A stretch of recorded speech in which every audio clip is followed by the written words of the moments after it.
Si Aling Norman ay isang tahimik at mabuting ina.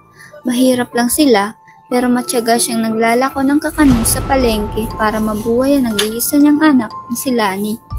Bata pa lang si Lani, 8 taon lang, pero napakabait at magalang. Palagi siyang nakangiti kahit hirap ang buhay nila.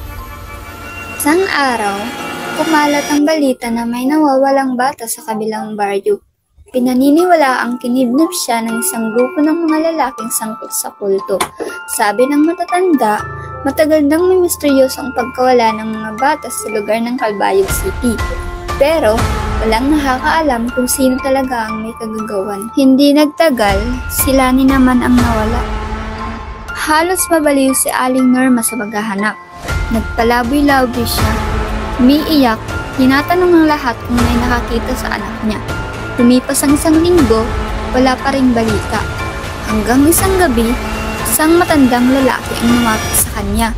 May ibinulong at dali-daling umalis.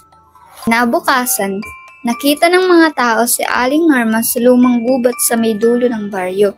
Nakaluhod siya sa harap ng isang malaking puno. Yakap-yakap ang isang sako. Nang buksan ng mga tao ang laman, halos mapahiyaw sila sa nakita.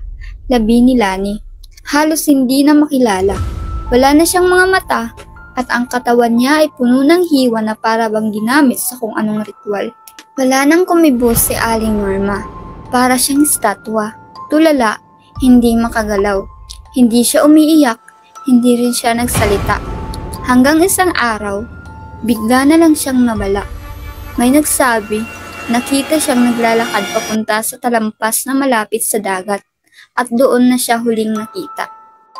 Hanggang ngayon, sinasabi ng ilang mangingisda na may babaeng umiiyak sa dalampasigan tuwing hating gabi. At minsan daw, may maririnig kang tinig ng isang batang tumatawag sa kanyang ina.